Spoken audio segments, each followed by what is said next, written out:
Buenas, gente! Tudo bem com vocês? Eu sou o professor Léo de Andrade e no vídeo de hoje nós vamos falar sobre a homologação do fim da licenciatura 100% na educação à distância. Bora lá?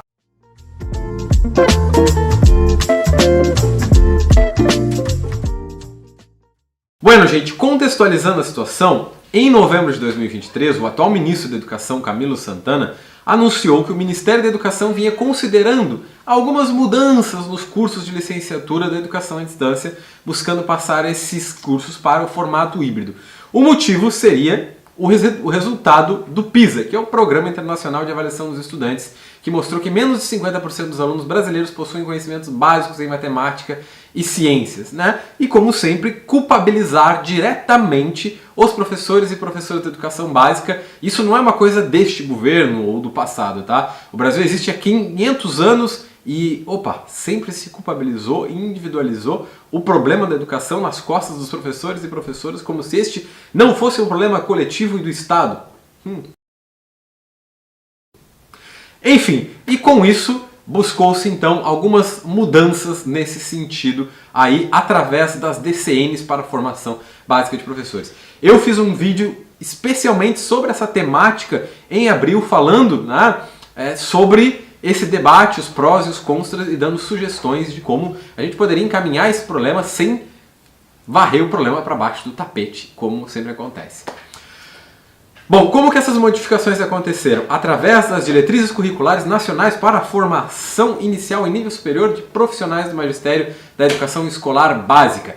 I would like to conclude by quoting the poet of democracy, the great Walt Whitman.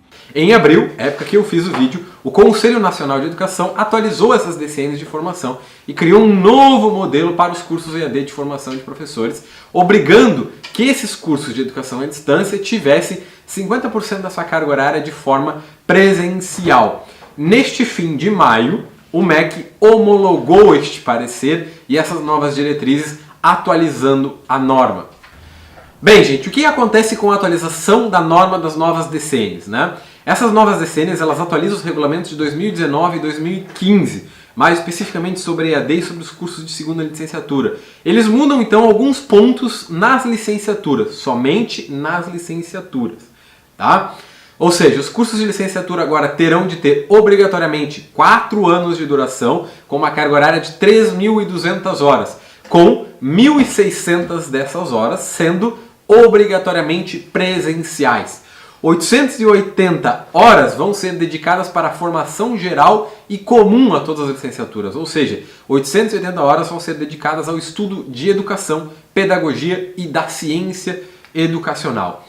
1.600 horas vão ser dedicadas aos conhecimentos específicos. Então, as licenciaturas específicas, como licenciatura de História, Química e tal, vão ter 1.600 horas dedicadas para este conteúdo, tá? Sendo que metade destas horas tem que ser ofertada de modo presencial.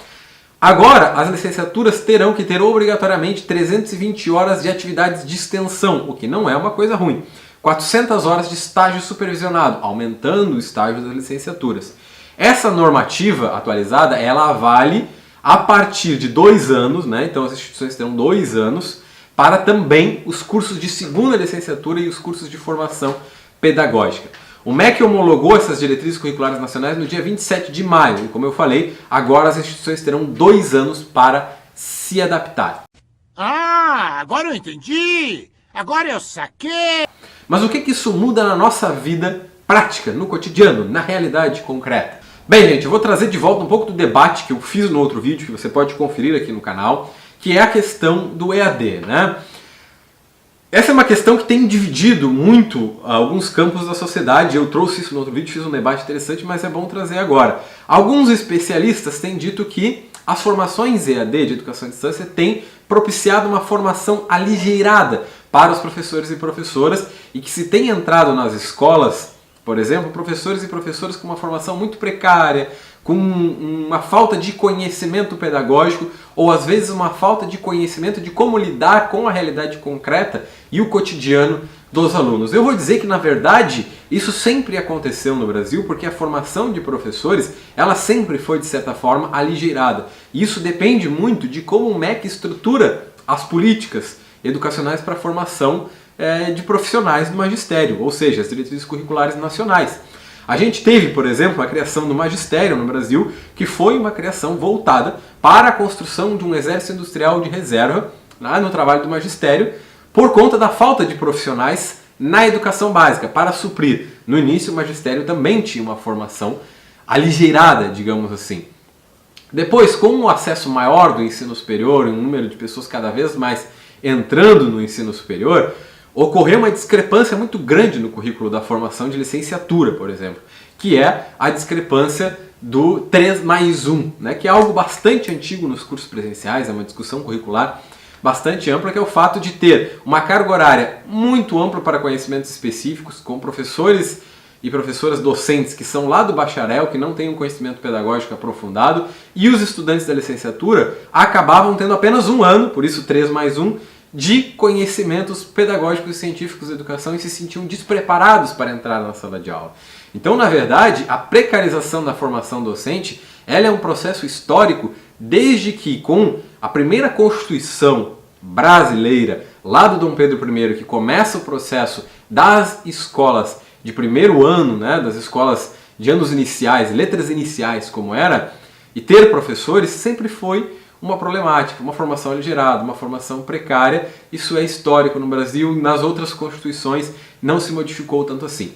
O problema estrutural que se coloca hoje, e que eu debato muito ao defender a EAD, é que, na verdade, nos últimos 20 anos, com o surgimento da educação à distância, o MEC fez uma venda aberta de diplomas. Tá? Ou seja, ao invés de permitir as licenciaturas em universidades específicas e com uma certa qualificação, o MEC definiu critérios e parâmetros que várias universidades, várias unisquinas que estão por aí, por exemplo, simplesmente mentiram esses critérios ou contrataram profissionais durante um tempo para passar nesses critérios e na avaliação do MEC, já que essa avaliação do MEC ela ocorre de tantos em tantos anos e ela não é anual, por exemplo, ela é uma avaliação muito corriqueira que é feita por funcionários federais de universidades locais, mas ela tem um tempo muito grande entre isso aí que permite, por exemplo, a demissão de psicólogos, de assistentes sociais nas universidades, de um corpo docente de mestres e doutores, mas ao mesmo tempo permite também que os cursos sigam funcionando.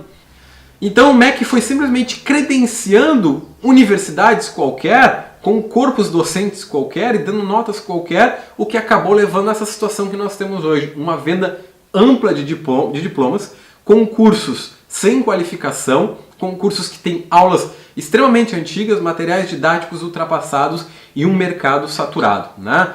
Eu acho que a EAD democratizou sim o acesso ao ensino superior e essa medida é uma medida para acabar com esse problema, o problema da venda de diplomas, sem atacá-lo diretamente e acabar causando um transtorno a várias instituições privadas de muito porte, muita grana, que fazem lobby dentro do Ministério da Educação há muito tempo. Então é mais uma varrida para baixo do tapete que o Estado continua fazendo. E digo, isso não é coisa do atual governo, nem coisa do governo anterior. A precarização da formação docente, o descaso com professores e professoras, é histórico no Estado brasileiro. Ganhar nem perder, vai ganhar ou perder.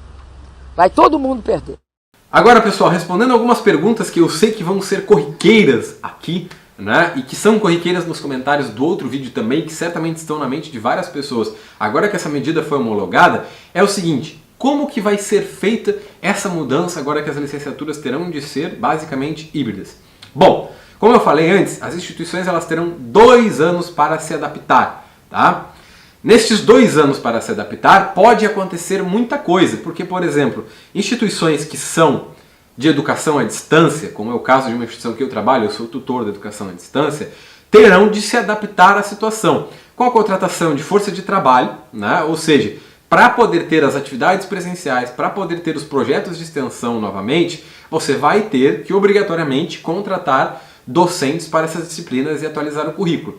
Essa contratação de força de trabalho, ela pode sim levar ao fechamento de várias instituições que são públicas, como é o caso da Univesp, né? A Univesp é a Universidade Virtual de São Paulo, que é uma universidade do estado de São Paulo que fornece cursos de licenciatura em educação à distância. O corpo docente dela, ele é composto por diferentes universidades na volta de São Paulo, como a Unicamp, por exemplo, é composto por mais de uma instituição. E é muito possível, né? professores gravam as aulas, eles mandam as aulas para as instituições e a instituição ela existe no âmbito virtual. É muito possível que essa instituição seja fechada, como já foi anunciado pelo governador de São Paulo, porque ela não teria condições e nem orçamento próprio para contratar docentes e fazer concurso público para docentes que mantenham essa instituição. Então, esse é um dilema que várias instituições vão enfrentar. Não me preocupo tanto com as instituições privadas, mas sim com as públicas, como a Univesp, que fazem um serviço de qualidade, e o MEC ainda não deu uma nota sobre como ficará o caso dessas instituições. Como ficarão as pessoas com curso em andamento? Bem, gente, essa é uma coisa complicada. Conforme o artigo 207 da Constituição Federal e pela autonomia das instituições de ensino superior, elas podem mudar a grade curricular a qualquer momento que se queira. Elas não precisam avisar os estudantes de uma mudança de grade curricular, de uma mudança do curso EAD para o híbrido, por exemplo. Embora haja jurisprudência em outros sentidos de pessoas que entraram na justiça e conseguiram manter o seu currículo original. Mas esse pode ser um entendimento diferenciado de cada vara de justiça de cada estado. Prof. Léo, eu sou graduado em uma instituição EAD, eu vou perder a validade dos meus diplomas? Não, de forma alguma. Diplomas que já foram emitidos manterão as suas validades. Como era no passado, quando as licenciaturas passaram por diferentes mudanças. Inclusive que hoje, se você pegar um diploma de licenciatura EAD, você vai ver que nem diz EAD, é um diploma normal da universidade, com a carga horária, currículo, tudo certinho. Então o seu diploma não vai perder a validade.